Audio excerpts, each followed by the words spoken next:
Bonsoir et bienvenue sur Athénée Noctua, votre podcast de philosophie du vendredi soir. Nous nous retrouvons ce soir pour aborder le thème l'image au programme des classes préparatoires ECT et ECG cette année.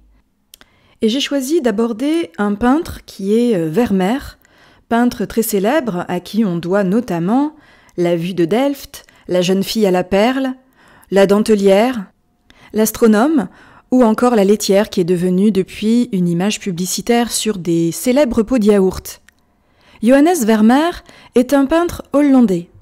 Il est né à Delft en 1632, il y a été inhumé en 1675, donc une vie assez courte, 43 ans, à peu près 20 ans donc de travail pour composer une quarantaine, peut-être 45 œuvres dont 34 sont assurément de lui. Une œuvre donc qui est assez restreinte et qui représente essentiellement sa maison et sa ville. On a donc une très célèbre vue de Delft, dont Marcel Proust parle dans La Recherche du temps perdu avec son petit pan de mur jaune. On a la maison de l'auteur, représentée de l'extérieur, et surtout un grand nombre de toiles qui donnent à voir les pièces de son intérieur. Ces pièces sont habitées, et Vermeer n'hésite pas à représenter la plupart des personnes qui vivent auprès de lui, que ce soit ses filles, sa femme ou des servantes. Derrière l'apparente simplicité de ces images ressemblant à des photographies, je vais essayer de vous montrer qu'il y a une grande complexité. Autrement dit, ça sera l'occasion pour moi de traiter du binôme simplicité et complexité de l'image. Je commencerai par l'analyse du mot simple ou simplicité. Ce terme veut dire un seul pli, simplex. Plex, c'est le pli, qui a donné aussi complexité, duplicité, expliquer, dupliquer, complice, implicite, explicite, etc., etc.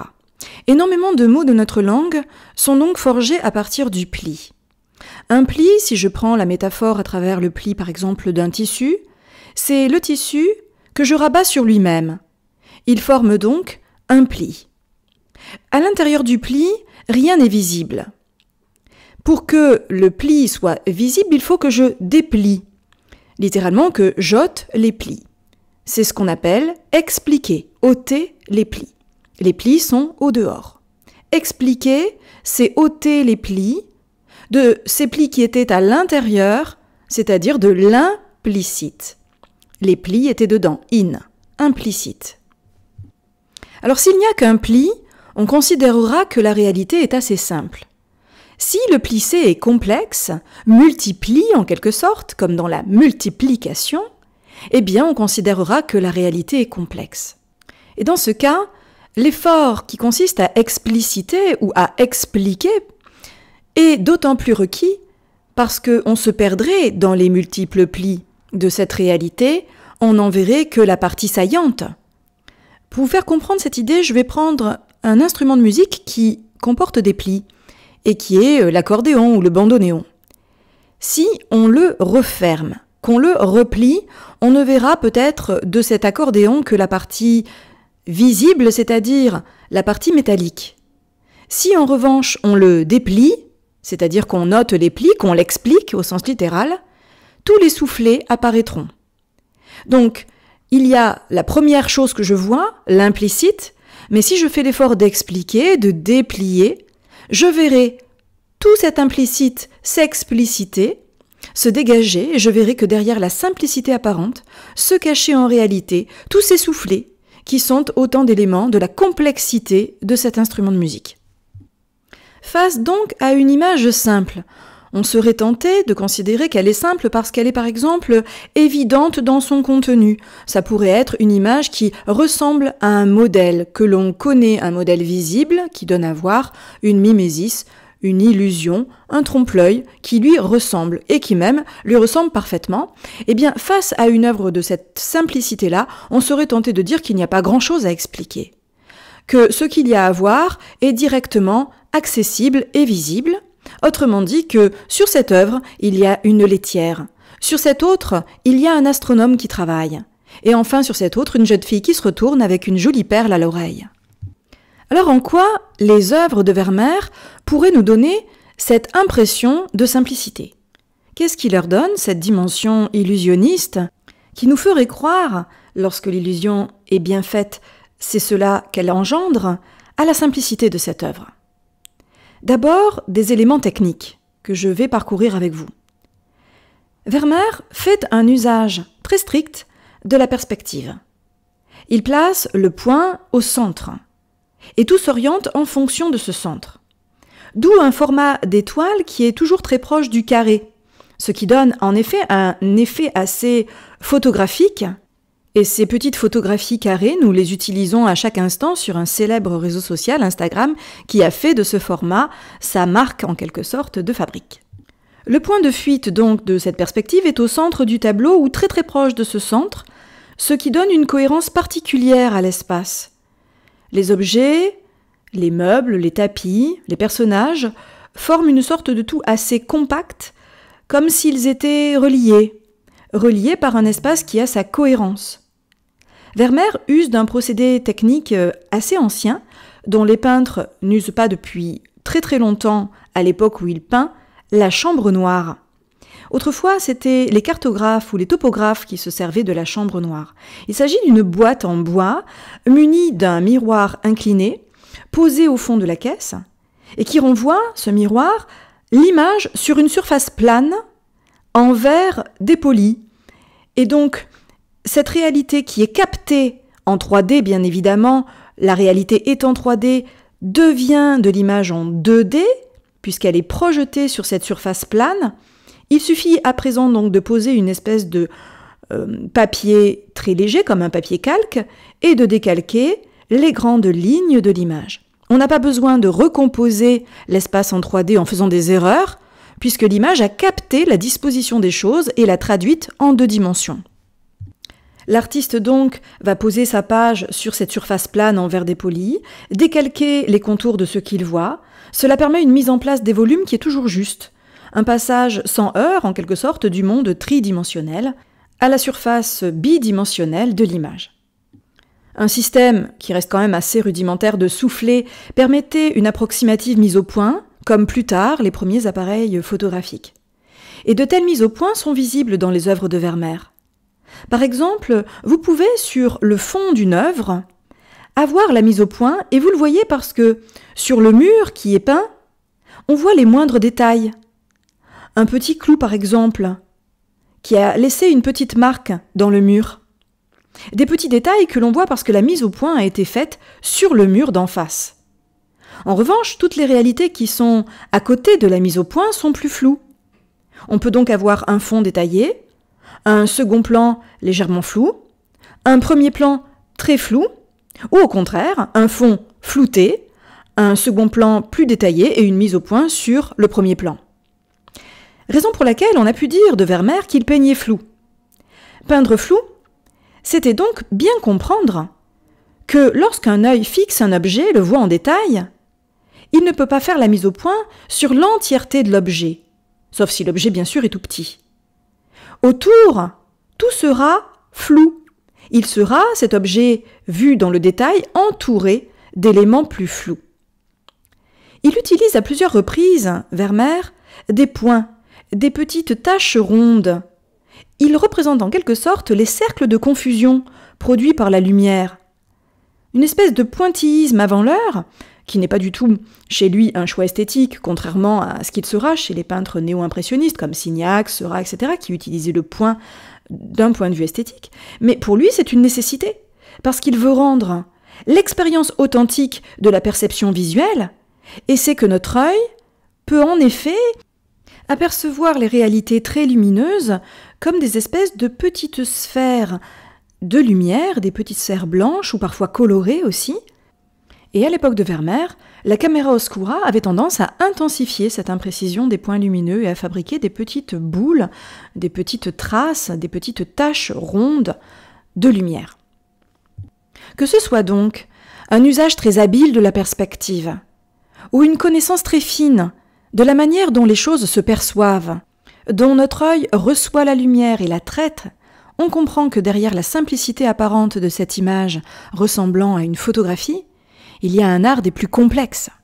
Et les impressionnistes, qui sont ces peintres de la seconde moitié du XIXe, si attachés à restituer l'impression visible, ne s'y sont pas trompés, puisque c'est grâce à eux que Vermeer est connu de nous aujourd'hui. Vermeer, en effet, fut longtemps oublié, du moins négligé dans l'histoire de l'art.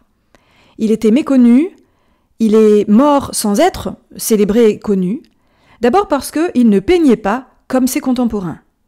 En effet, les peintres hollandais, au XVIIe siècle, avaient tendance à composer des natures mortes, par exemple, dont les objets étaient très bien dessinés, dont les contours étaient précis.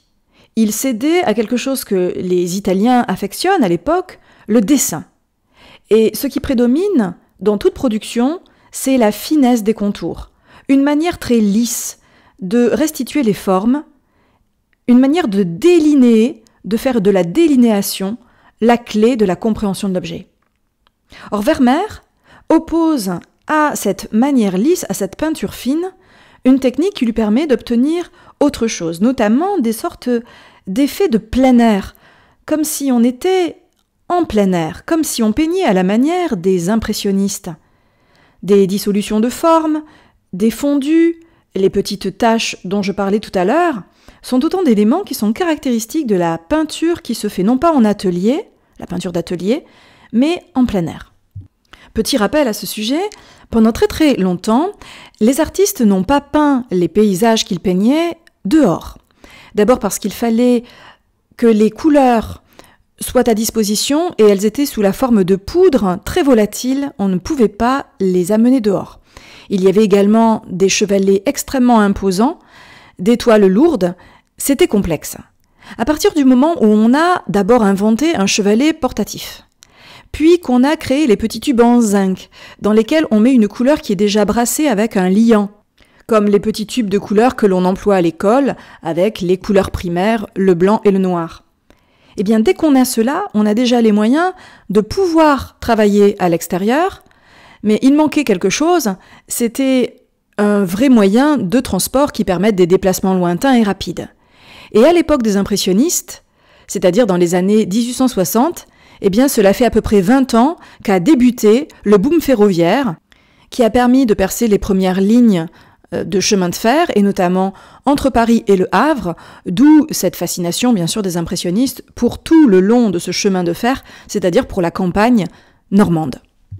Avant eux, lorsqu'on voulait peindre des éléments d'extérieur, notamment des paysages, eh bien on faisait des croquis avec du fusain ou de la sanguine, et ce n'était que rentrer chez soi qu'on donnait de la couleur à tout cela. On ne pouvait pas peindre en couleur de manière directe et spontanée comme le faisaient les impressionnistes. Ceci expliquant d'ailleurs peut-être le caractère assez peu réaliste et photographique des scènes de paysages antérieures à celles des impressionnistes. À une exception près sans doute, ou à deux. La vue de Delft, de Vermeer, qui est une vue de sa ville, et la vue de sa maison, qui sont deux extérieurs, dont on sait qu'il les a fait en intérieur, peut-être en plaçant pour la vue de Delft sa camera oscura à la fenêtre, pour saisir l'essentiel des masses, comme je vous l'expliquais. Après donc une longue période durant laquelle Vermeer a été négligé, au XVIIIe siècle on commence à le connaître un peu, mais ce sont les impressionnistes qui le redécouvrent, au point qu'à la fin du XIXe siècle, il est un peintre très connu. Que ce soit les impressionnistes qui l'aient découvert n'a rien d'innocent, car la façon dont Vermeer peint flou et cherche à saisir l'importance de la lumière dans l'expérience de la vision est très proche de la leur. Par exemple, Vermeer n'utilise pas de noir pour peindre ses ombres. Il a compris que les ombres qu'il percevait étaient toujours colorées. Il mélange des bruns, du bleu d'outre-mer pour élaborer des noirs qui n'en sont pas tout à fait. Et ce faisant, il rejoint de manière un peu empirique l'enseignement théorique de Newton, sur lequel d'ailleurs les peintres impressionnistes s'appuient entre autres, lequel disait que la nature du spectre de la lumière blanche, de l'arc-en-ciel, lorsque la lumière blanche est décomposée, ne comprenait pas de noir. Le noir n'est pas une couleur du spectre, il est plutôt, ce noir, l'absence de couleur. Eh bien Vermeer n'en use jamais. Les contours des objets, vous ai-je dit, n'est jamais clairement dessiné, comme s'il avait intuitionné les vibrations de l'éther, comme on disait au XIXe siècle, qui empêchent de voir les objets très distinctement et qui se vérifient à travers les lois qui font de la lumière une onde mobile. Bien entendu, et j'aimerais qu'il n'y ait aucune ambiguïté sur ce point, Vermeer n'a connu ni Newton, qui lui est légèrement postérieur, ni les théories de la lumière ondulatoire qui datent du XIXe siècle. Il en a une approche empirique, autrement dit, il sait observer ce qu'il observe. Il a cette capacité à comprendre comment il observe les choses, il analyse sa propre vue, sa propre manière de capter la lumière, et c'est en cela qu'il est extrêmement moderne, mais son approche est essentiellement empirique. Il a compris que les objets n'ont pas en eux-mêmes une couleur, que la couleur est soumise aux variations de l'éclairage et à la perception du spectateur. Raison pour laquelle Vermeer peint souvent les mêmes objets, des instruments de musique, une viole de gambe par exemple, l'ancêtre du clavecin, une petite épinette, une chaise aux têtes de lion, des perles, une veste jaune à col d'hermine, des lettres, des cartes, des globes, un pichet de porcelaine avec un bouchon de métal. Alors, comme je le suggérais tout à l'heure, des objets d'une grande simplicité. L'œuvre est simple si l'on entend par là qu'elle ne fait que représenter des objets du quotidien de l'auteur. Vermeer peint ce qu'il y a autour de lui, comme s'il photographiait sa famille, sa maison. Il saisit bien évidemment des objets qui sont sans grand intérêt, d'une triste simplicité. Son sujet est d'une confondante banalité. Mais ça n'est pas le sujet véritable de la toile. Car ce qui intéresse Vermeer, c'est de peindre ces objets à des heures différentes. Si bien que ces objets sont à la fois les mêmes et jamais tout à fait les mêmes. La lumière les fait exister à nouveau.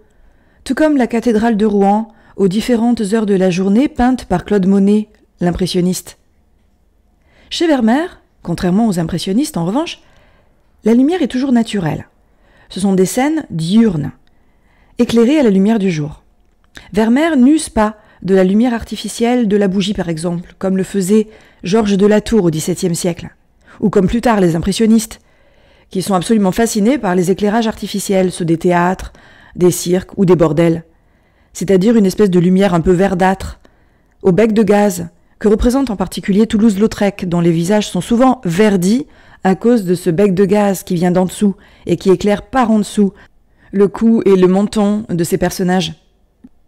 À ce sujet, Vermeer a un autre point commun avec les impressionnistes. C'est qu'il aime représenter, comme d'ailleurs la plupart des peintres des écoles du Nord, en Hollande ou en Flandre, le quotidien un peu prosaïque, des actes anodins, des travaux familiers. On est dans une culture protestante pour qui le travail est une des valeurs clés. Donc on représente les petits travaux, c'est-à-dire une manière d'avoir une foi authentique, de se comporter sagement, avec modération. Les impressionnistes en leur temps ont redécouvert aussi la simplicité du quotidien, la vie quotidienne. Ils sont peintres de la vie quotidienne, pour reprendre le titre d'une œuvre de Charles Baudelaire. Ils représentent eux aussi la vie moderne des hommes en complet veston qui vont à la bourse. Des gens du quotidien, ils sont peintres de leur contemporanéité.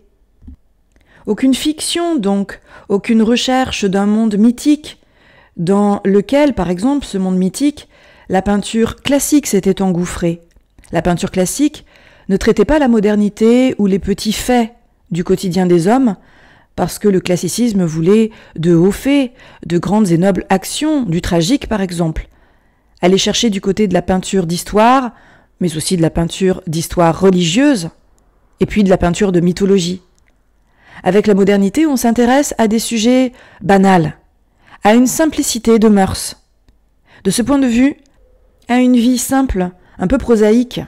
Et c'est vrai que Vermeer, en son temps, fait partie, comme tous les peintres hollandais, de ces hommes qui, influencés par une relecture sans doute des évangiles, ont envie de représenter la vertu la plus simple, celle de femmes qui travaillent par exemple, comme la dentelière ou la laitière. L'univers de Vermeer d'ailleurs est assez féminin. Les femmes y sont, je vous le disais, représentées dans leurs activités habituelles, des activités assez saines et parfois vertueuses. Dans cette période de développement du protestantisme, il faut critiquer le vice. Et l'œuvre d'art peut constituer un exemple de vertu. L'expression est latine exemplum virtutis. Exemplum comme exemple avec UM à la fin et virtutis, V-I-R-T-U-T-I-S. Cet exemple de vertu, ça pourrait très bien être la laitière levée de bonne heure, concentrée, Une domestique consciencieuse, précautionneuse.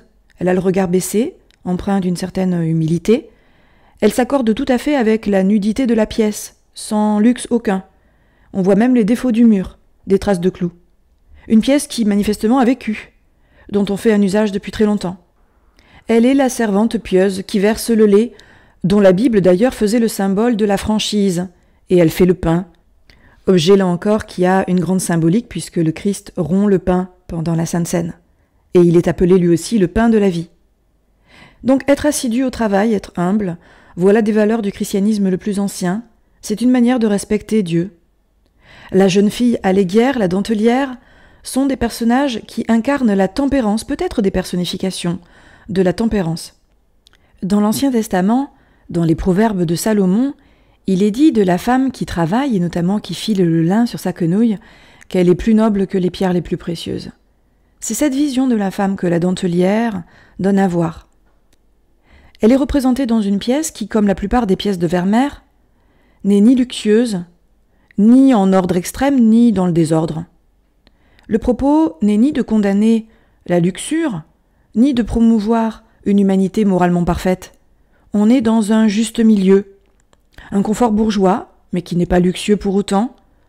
Ce n'est pas non plus un intérieur misérable qu'on nous donne à voir. Dans la toile, dame écrivant une lettre et servante, le médaillon de la fenêtre représente l'allégorie de la tempérance et invite la dame à maîtriser ses passions en lisant cette lettre, peut-être une lettre d'amour. Toujours de la tempérance. La musique est également un des thèmes récurrents. On pourrait se dire c'est la vie banale, ce sont des gens qui aimaient la musique.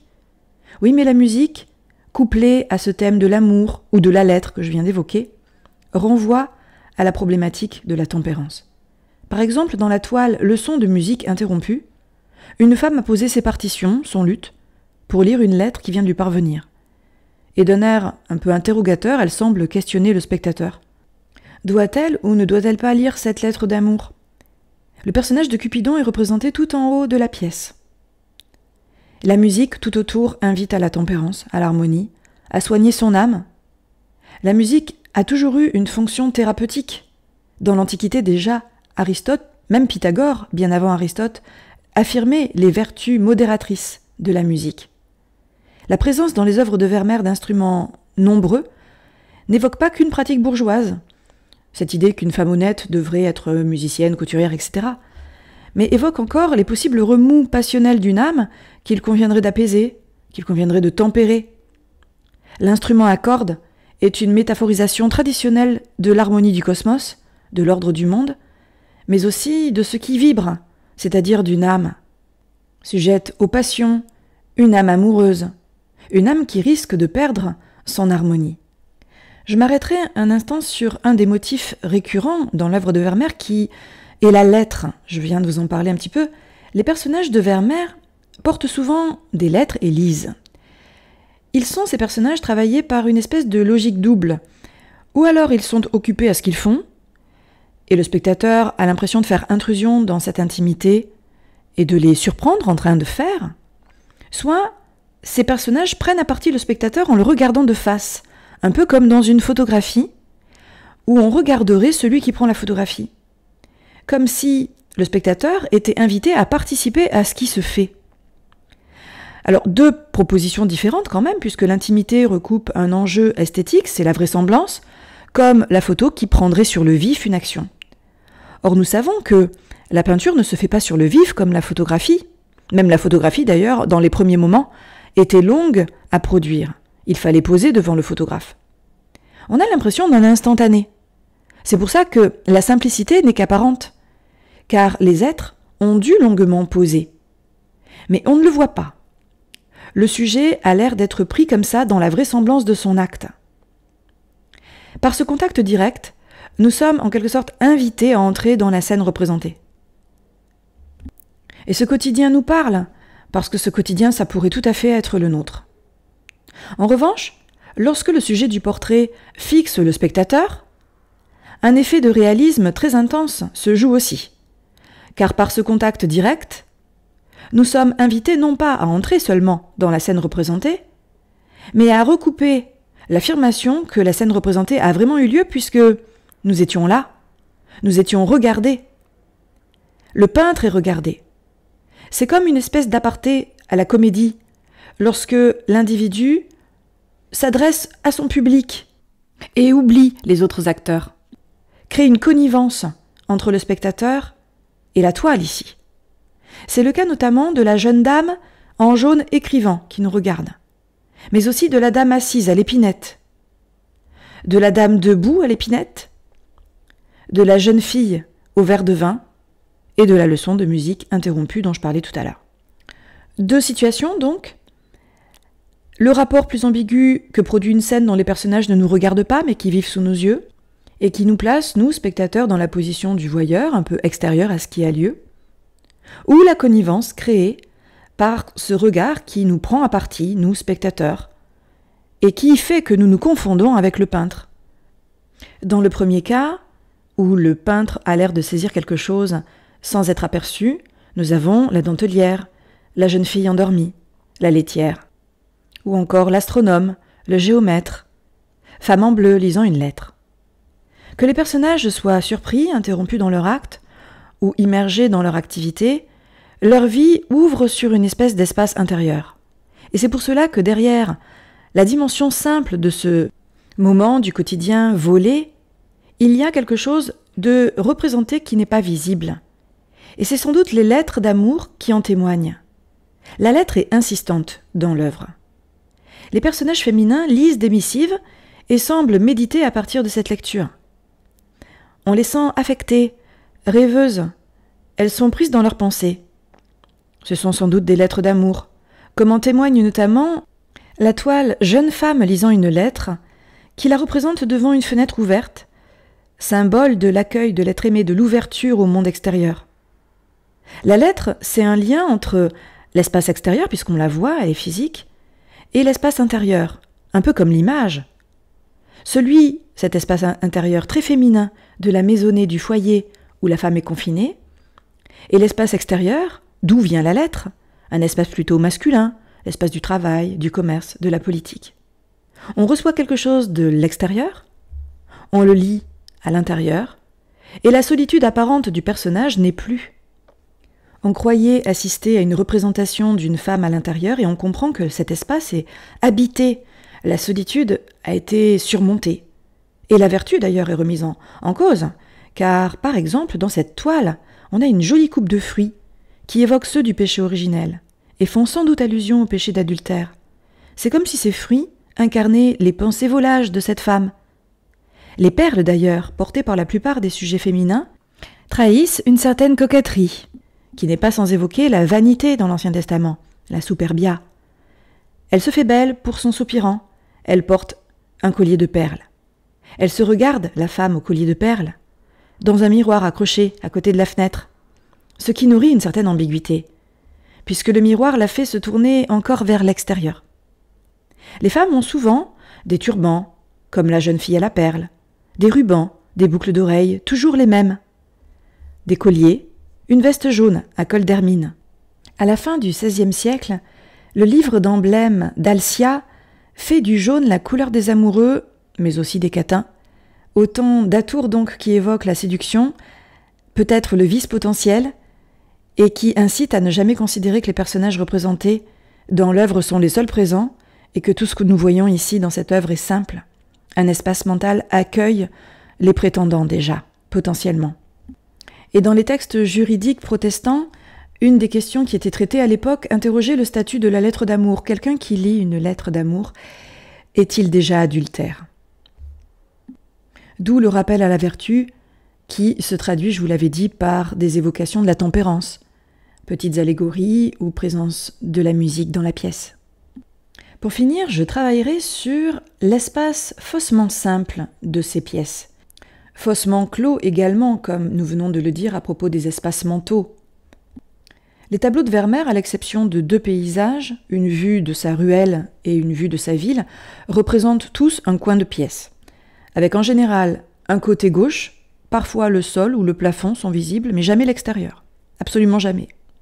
Il y a des fenêtres à gauche, sauf pour la dentelière où la lumière vient plutôt de la droite, des fenêtres qui sont soit représentées, soit évoquées seulement parce qu'elles laissent passer une lumière, Et lorsqu'elles sont représentées, on voit qu'elles ont des petits verres teintés, à la manière des carreaux de Delft de l'époque. Cela permet de travailler des variations quasi infinies de lumière, d'autant plus que les volets, il y en a de deux sortes, des volets intérieurs, des volets extérieurs. Et l'auteur joue en fermant les uns, ouvrant les autres. Il y a toujours des doubles volets aux fenêtres hollandaises. Il y a aussi des rideaux que l'on va plus ou moins tirer, l'heure du jour qui elle-même est variable, donnant une lumière plus ou moins crue, des tentures qui masquent des fenêtres parfois complètement, pour se plonger dans le noir comme dans l'allégorie de la peinture. L'espace a l'air clos. Pourtant, de nombreuses tensions vers l'extérieur se font sentir. Par exemple, on peut avoir au mur un tableau qui est coupé, c'est-à-dire qu'on ne voit pas le hors-cadre ou le hors-champ. Les fenêtres pourraient aussi être représentées partiellement. Les cartes qui sont au mur sont elles aussi parfois coupées. Ce qui suggère qu'il y a quelque chose derrière. Cet espace ne se réduit pas à l'espace de la représentation. À cela s'ajoutent des tensions un peu plus subtiles vers l'espace extérieur, comme des reflets qui laissent entrevoir des espaces que l'on ne voit pas, nous, dans l'œuvre. Par exemple, on peut très bien voir le peintre apparaître ou le spectateur potentiel de l'œuvre apparaître dans des objets qui sont miroitants. Ainsi, derrière l'apparente simplicité de ces coins de pièces, des reflets complexifient l'espace de la représentation. Ceux renvoyés par des miroirs, où les visages et les corps se dédoublent, comme dans la leçon de musique. Ceux renvoyés par des vitres de fenêtre, comme la jeune femme lisant une lettre, où en effet on voit qu'elle se dédouble, elle est dans le reflet de la fenêtre. Ou encore une boule de verre dans l'allégorie de la foi, qui découvre tout ou partie de la pièce. La pièce que le tableau ne représente pas en son entier se révèle à travers ces éléments. La boule, par exemple, dans l'allégorie de la foi, fait apparaître des reflets lumineux, ceux des fenêtres qui sont donc derrière l'artiste. On reconnaît d'ailleurs le système des volets intérieurs et supérieurs, ouverts, fermés. Même chose dans la toile L'Astronome.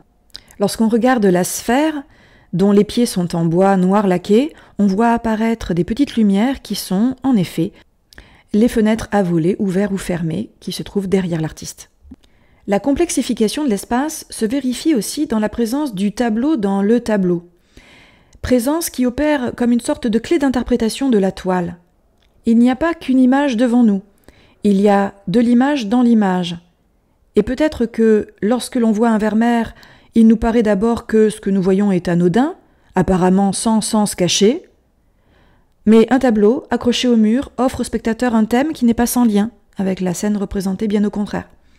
En cela, le réalisme des œuvres de Vermeer n'efface pas ce qu'on pourrait appeler une espèce de facteur rhétorique, c'est-à-dire des citations, des jeux de citations, que le spectateur éclairé de l'époque saura sans doute reconnaître.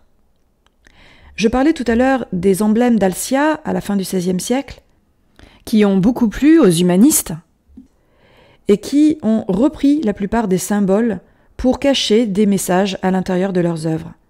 Vermeer y a recours en faisant du tableau dans le tableau une sorte d'emblème didactique. Par exemple, dans la toile L'Astronome, il y a au mur une peinture représentant Moïse sauvé des eaux, œuvre d'ailleurs qu'il représente plusieurs fois. Il reprend plusieurs significations à ce tableau. Notamment, Moïse était instruit dans la science des Égyptiens, donc dans l'astronomie. Il savait lire le ciel, il le comprenait. En tant qu'enfant, il a été aussi abandonné sur le Nil, donc confronté à l'espace et à ses dangers. Ce personnage renvoie donc à un espace ouvert. Cette œuvre ne représente donc pas simplement un intérieur où un homme est en train de travailler sur une sphère. Il représente l'extérieur. Moïse, c'est l'homme de l'extériorité, celui qui fait voyager le peuple hébreu depuis l'Égypte. N'oublions pas enfin qu'à l'époque de Vermeer, l'astronomie et l'astrologie sont encore souvent confondues. Peut-être est-il en train de tirer l'horoscope pour l'enfant à naître. Autre signification de ce tableau dans le tableau, qui représente l'enfant Moïse et non le patriarche Moïse. De même, dans La femme à la balance, que l'on devine enceinte, qu'on appelle aussi peseuse de perles, il y a un tableau du jugement dernier. Cette femme est enceinte. Peut-être s'interroge-t-elle sur la prédestination des âmes, un des grands débats de l'époque entre Érasme et Mélenchon, le débat sur le libre arbitre et la prédestination. Enfin, l'espace de la représentation s'ouvre sur un ailleurs infiniment vaste, car il y a beaucoup de cartes au mur dans les œuvres de Vermeer. Et d'ailleurs, les spécialistes ont démontré que c'était de vraies cartes d'époque reproduites par Vermeer. Elles trahissent l'intérêt de l'époque pour les voyages. C'est le temps des grandes découvertes, c'est le temps aussi du développement du commerce. On pense à la Compagnie des Indes orientales, qui est basée en effet en Hollande. La cartographie est en plein essor, notamment sous l'impulsion de Mercator. À cela, ajoutons les sphères, des sphères terrestres, des sphères célestes, on en trouve notamment dans l'Astronome. Là aussi, d'authentiques globes de l'époque, notamment un que l'on doit à Jacobus Hondius, célèbre scientifique. Il prouve qu'un tableau est capable non seulement d'ouvrir sur des espaces réels, mais aussi sur des espaces infinis. Ainsi, le tableau est complexe parce qu'il ne fait pas que cartographier le réel et donner à voir ce que l'œil voit. Si des globes célestes sont accessibles, c'est parce qu'on regarde le monde avec le télescope. Et d'ailleurs, au même moment, on est en train aussi de découvrir un monde infiniment petit avec le microscope. Au XVIIe siècle, l'œil est aidé par un jeu de lentilles grossissantes qui font voir de plus en plus, si bien que c'est le monde dans toute sa complexité qui peut être saisi par l'artiste. Monde extérieur, grâce aux nouveaux instruments d'optique, mais aussi monde intérieur, plus difficile à représenter, le monde de l'intime, des passions, des désirs, de l'amour. Un monde suggéré plus que représenté. Cette analyse s'achève, je vous remercie de l'avoir suivie. 1000 excuses pour les bruits de fond, il y a des travaux dans ma rue. Voilà, c'est ça, travailler de manière artisanale. Je vous dis à très vite pour philosopher un peu à l'heure bleue avec moi.